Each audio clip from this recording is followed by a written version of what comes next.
व्यक्ति को संतुष्टि इसलिए प्राप्त नहीं हो पा रही क्योंकि अपेक्षा के साथ साथ स्वार्थ की स्थितियां भी आकर जुड़ गई हैं। प्रत्येक रिश्ते और स्थिति में,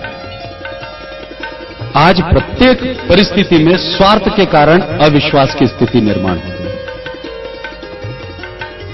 और स्वार्थ के कारण अविश्वास की स्थिति निर्माण होने के कारण मूलतः हम अपने आप की शांति खो चुके हैं और लाख शांति के प्रयास में हम भटकते हैं। जिस तरीके से प्रत्येक उपदेश में हम सुनते हैं कि सत्य खोजो, वो तुम्हारे अंदर है, और सत्य लाख खोजने के बाद भी नहीं मिलता, तो ये सत्य आखिर में कहां है? अपेक्षा और उपेक्षा के इस युग में हमारे को पूर्णता ऐसा ज्ञान प्राप्त कर रहे हैं और ऐसी शिक्षा प्राप्त कर रहे हैं जो हमारे को मूलतः रिश्तों के प्रति, समाज के प्रति, राष्ट्र के प्रति, गुरुजन के प्रति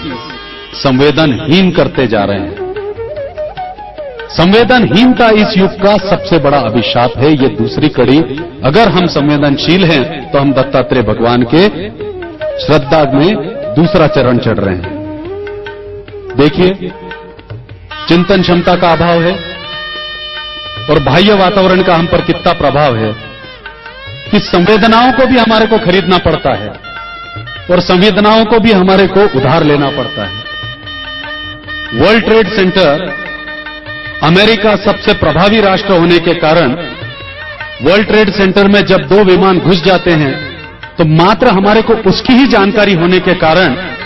हमको लगता है कि मानवता का सबसे बड़ा विध्वंस यहां पर हुआ है। पर हम ये भूल जाते हैं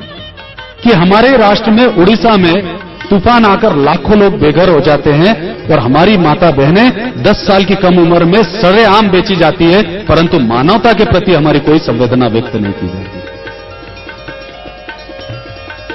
अगर आप बाह्य संस्कृति से या बाह्य विचारधाराओं से भी इतने प्रभावित हो रहे हैं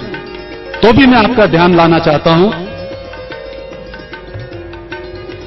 कि उसी उत्तरी अमेरिका में वेनेजुला की गाड़ी नदी में बाढ़ आकर 50,000 लोग बहकर मर जाते हैं,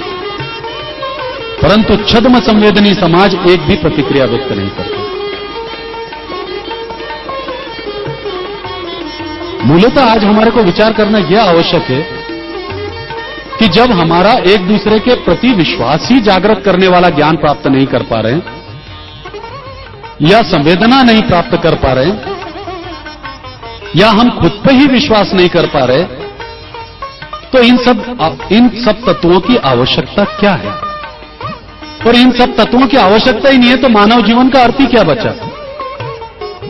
मानव को रिश्ते, नाते, संबंध, एक दूसरे के प्रति विश्वास, एक दूसरे के प्रति संवेदना, सृष्टि के प्रति प्रेम, निसर्ग के प्रति प्रेम, संगीत के प्रति प्रेम और उस प्रेम से जनित आनंद और उस आनंद को चिंतन में जोड़कर परमानंद, यह मानव को इसलिए दिया गया है क्योंकि मानव अपने जिज्ञासु वृत्ति के माध्यम से अपने स्वयं को खोज सके। और उसके लिए जो तत्व निर्माण किया गया, क्योंकि ज्ञान की उत्पत्ति का जो सार्थक तत्व है, ज्ञान को आप पहचान नहीं सकते, ज्ञान को आप छू नहीं सकते, ज्ञान की सीमा तय नहीं कर सकते, पर ज्ञान की उत्पत्ति का जो सर्वश्रेष्ठ आधार है वो है माधुर्यता।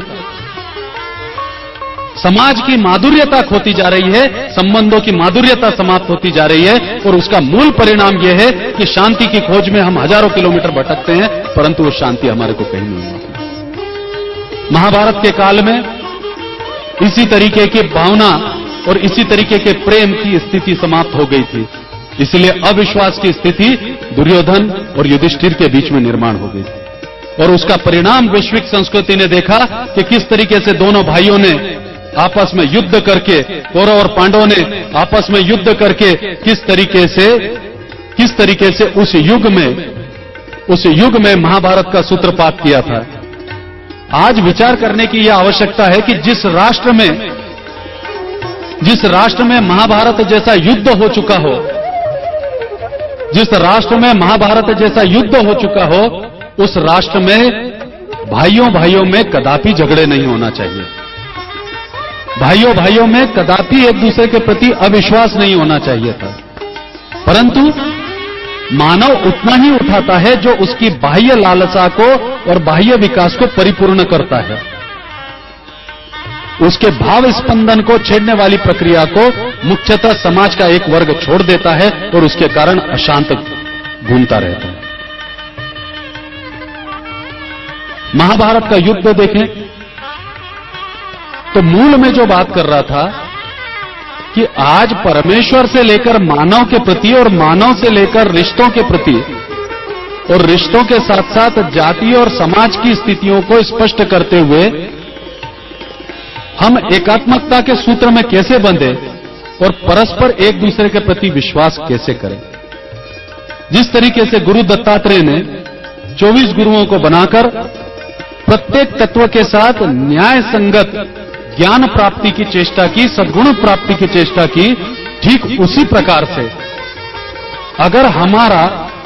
मन निर्मल कर लें या फिर हम सोच लें कि पद का अहंकार, स्थिति का अहंकार अगर हम त्यागने के लिए तैयार हो जाएं, जाति का अहंकार हम छोड़ने के लिए तैयार हो जाएं, तो हमारा मन निर्मल हो जाता है और जो निर्मल रहता है वही ग्रहण कर सकता है और जो निर्मल होता है वही ग्रहण करने के बाद कुछ दे सकता है। इसलिए दत्तात्रेय भगवान की आराधना इसलिए की जाए क्योंकि ज्ञान दान ये सर्वोत्तम दान है। ये गुरु दत्तात्रेय ने हमारे को शिक्षा दी। तो मूलतः मेरा कहने का अर्थ यह था कि जीवन में हम बड़ी बड़ी विचारधाराओं को, बहुत बड़ी बड़ी फिलॉसफियों को हम तलाशते रहते हैं, जबकि हम जगत गुरु तुकाराम, संत कबीर, मीरा, गुरु नानक साहब, गौतम बुद्ध की फिलॉसफियों को अगर उठाकर देखें तो अहिंसा तत्व से लेकर सत्य तत्व की स्थिति, परस्पर प्रेम करने के माध्यम से विश्वास और शांति की स्थिति और उसमें स्वयं को शांत करते हुए दूसरों को शांति प्रदान करते हुए समाज में एकात्मकता का सूत्रपात करते हुए जातीयवाद को समूल रूप से नष्ट करने की जो स्थिति थी वही आदर्श का कारण बनी। तो सारी फिलॉसफी को आप अगर उठाकर देखेंगे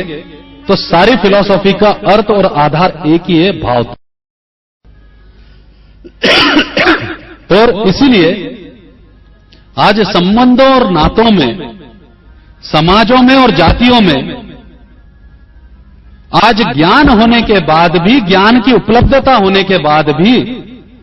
जो वैनस्मयता निर्माण हो रही है उसका आधार यह है कि हम भाव तत्व निर्माण करने वाला ज्ञान धारण नहीं कर रहे हैं, ज्ञान ग्रहण नहीं कर रहे हैं, जिसके कारण हमारी गुण व्यवस्था ऐसी हो जाए कि दत्तात्रेय जैसे हम निर्मल होकर 24 गुरु अर्थात वेश्या को भी गुरु बनाने वाले दत्तात्रेय के समान निर्मल निरंकारी होकर एक ऐसे योगी बन जाएं, चाहे भोग करने के बाद भी त्यागने के लिए हम तत्पर हो सकें या फिर हम सीधे ग्रहण करते से ही त्यागने की वृत्ति रखें। ऐसी वृत्ति करने के लिए हमारे मन की निर्मलता को हमारे को प्रकट करना बहुत जरूरी है। आज हमारे पास चिंतन का समूल समय नहीं होने के कारण आज हमारा स्वार्थ की पराकाष्ठा हम इतनी लांघ चुके हैं कि वासना के लिए भी हमारे पास अब समय नहीं बचा है। वासना के लिए भी हमारे पास समय नहीं बचा है। वासना जो कभी चिरकालिक हुआ करती थी और महानंद का व्यक्तित्व ही वासना के कारण पहचाना जाता था और चंद्रगुप्त और चाणक्य की स्थिति और आदर्श की स्थिति जो निर्माण हुई है वो महानंद के वासना के कारण हुई है। आज के वर्तमान के व्यक्ति को, चंद्रगुप्त और चाणक्य को अगर महानंद को अगर ढूंढना है तो मुझे लगता है कि बहुत कठिनाइयों का सामना करना पड़ेगा, क्योंकि वासना चिंतन के अभाव में या फिर वासना अपने स्वयं से अत्यधिक प्रेम करने के कारण या स्वार्थ जनित स्थिति के कारण वासना की स्थिति ऐसी हो गई है कि वो तात्कालिक हो गई है। और जो तत्व तात्कालिक होता है वो आवेगपूर्ण होता है, इसलिए नियंत्रण से बाहर हो जाता है। इसलिए मेरा स्पष्ट मत है कि अगर आप न्यूज चैनल्स और टीवी कैमरेज को अगर आप देखेंगे टटोल के या पेपर उठाकर देखेंगे तो भारतवर्ष में रोज आपको पता चल जाएगा कि 11 वर्ष से कम आयु की कितनी छोटी छोटी नन्ही बच्चियों के साथ कलयुग के पुष्प के साथ बुरा व्यवहार होता है और नपुंसक समाज चुपचाप बैठा होता है। मानव की आत्मा को मालूम रहता है और मानव के भाव को मालूम रहता है उसने कहां गलतियां की है, इसलिए दुख आता है।